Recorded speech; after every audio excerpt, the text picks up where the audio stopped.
Assalamualaikum warahmatullahi wabarakatuh. Perkenalkan, saya Andi Tenri Rabiatul Maharani dengan NIM 225790003 dari Program Studi Perdagangan Internasional. Pada kesempatan kali ini, saya akan memenuhi tugas mata kuliah Pemikiran Ekonomi dan Bisnis. Adapun judul materi yang akan saya bawakan yaitu Peran pemerintah dalam ekonomi klasik dan modern. Materi yang pertama, ekonomi klasik.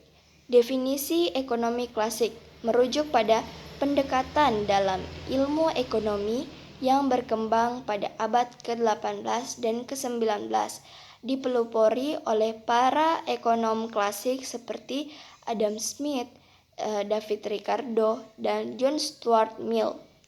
Ekonomi klasik menekankan bahwa pasar yang bebas dari campur tangan pemerintah akan mencapai keseimbangan antara penawaran dan permintaan serta mencapai efisiensi ekonomi yang optimal.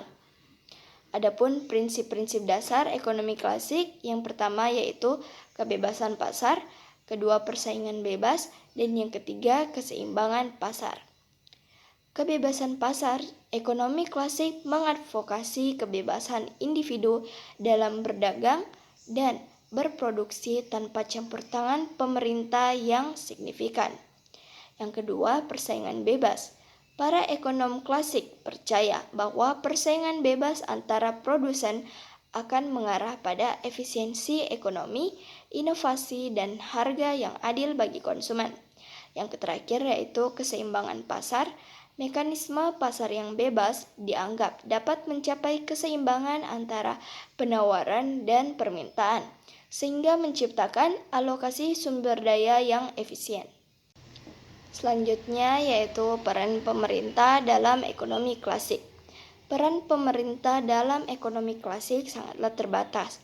Para pemikir ekonomi klasik meyakini bahwa pasar yang bebas memiliki kemampuan untuk mengatur dirinya sendiri tanpa campur tangan pemerintah yang berlebihan.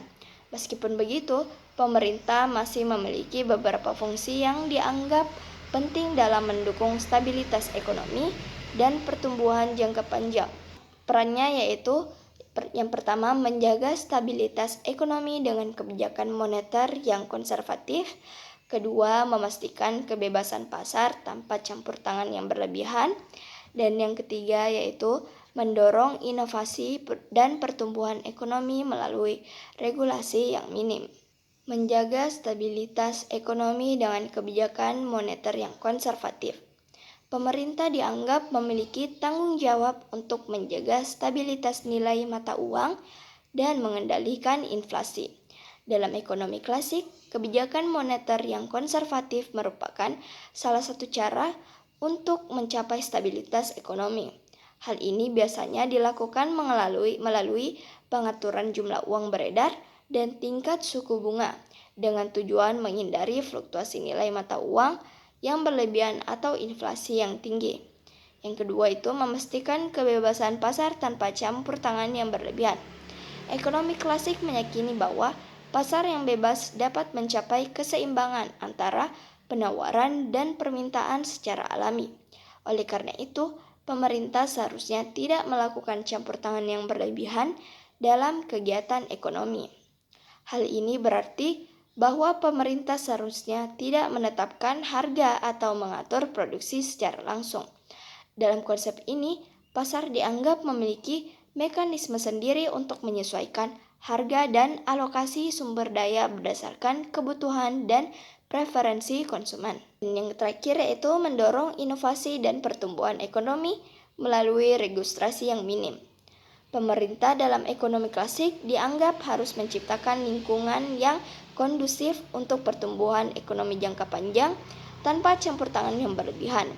Ini dapat dilakukan dengan memfasilitasi investasi swasta, memberikan insentif bagi inovasi, dan memastikan perlindungan hukum terhadap hak milik dan kontrak. Regulasi yang minimal dianggap memungkinkan pasar untuk beroperasi dengan efisien dan memberikan insentif bagi pelaku ekonomi untuk menciptakan nilai tambah. Materi selanjutnya yaitu ekonomi modern. Ekonomi modern adalah pendekatan dalam ilmu ekonomi yang mencakup berbagai teori, konsep, dan analisis yang relevan dengan kondisi ekonomi saat ini. Ini mencerminkan perkembangan dalam pemikiran ekonomi sejak awal abad ke-20 hingga masa kini dengan memperhatikan dinamika globalisasi, teknologi, dan kompleksitas hubungan ekonomi antar negara. Pendekatan ekonomi modern mencakup berbagai model ekonomi yang mencoba untuk memahami dan menjelaskan perilaku ekonomi dalam konteks zaman saat ini. Pendekatannya ada 4, yaitu neoliberalisme adalah pendekatan ekonomi yang menekankan pada kebebasan pasar, privatisasi, deregulasi, dan pengurangan campur tangan pemerintah dalam ekonomi.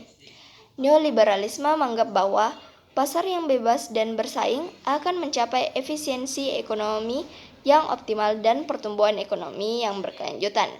Pendukung neoliberalisme percaya bahwa intervensi pasar harus dihindari sebisa mungkin dan solusi terbaik untuk masalah ekonomi adalah membiarkan mekanisme pasar beroperasi tanpa hambatan.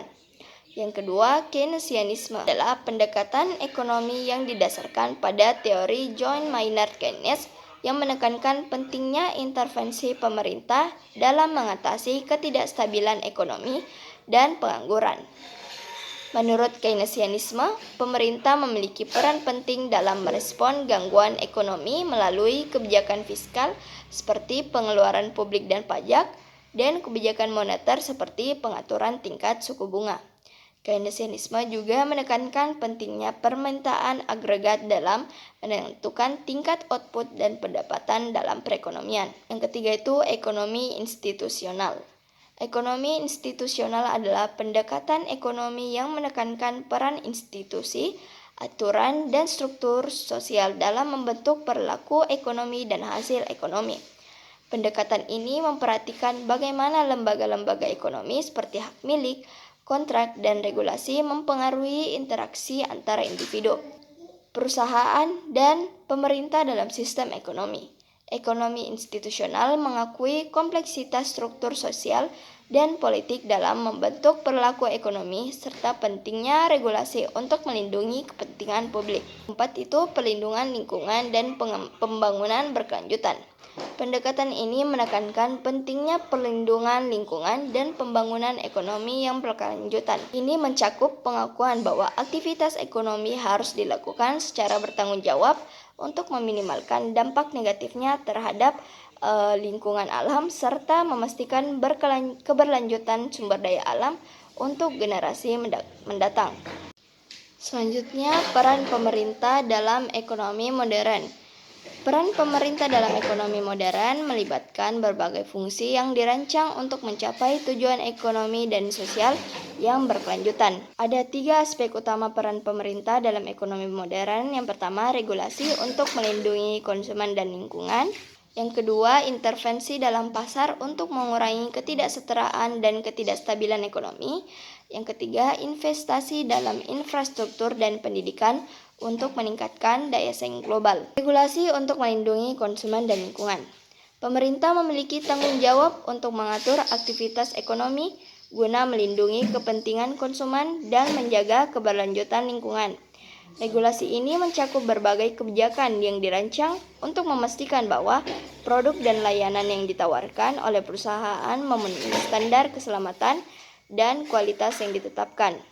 Contoh regulasi termasuk standar keamanan produk, labelisasi yang jelas, dan pembatasan polusi industri.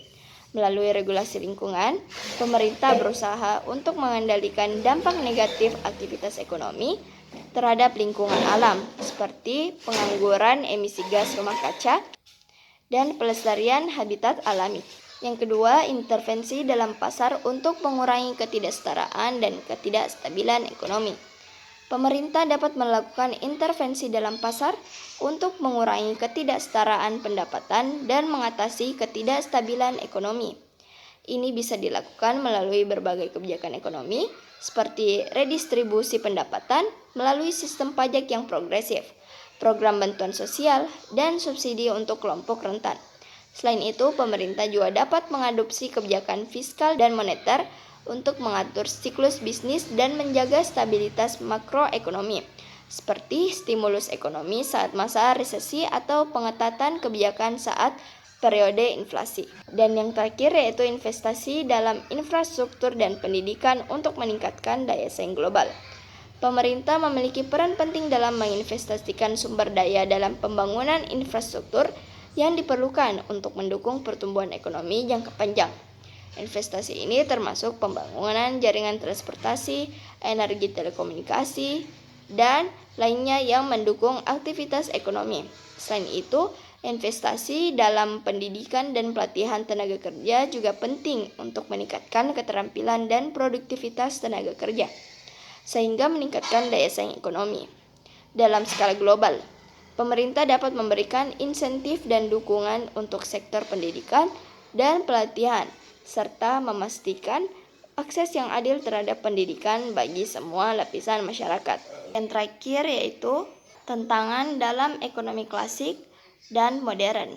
Dalam ekonomi klasik, yang pertama, ketidakseimbangan pasar, kedua, krisis ekonomi tanpa mekanisme regulasi, ketiga, pengangguran struktural dan siklus bisnis. Selanjutnya, tantangan dalam ekonomi modern ada 3, yaitu meningkatnya kompleksitas pasar global, kedua, masalah eksternalitas negatif, ketiga, ketidaksetaraan pendapatan, dan yang keempat, krisis keuangan global.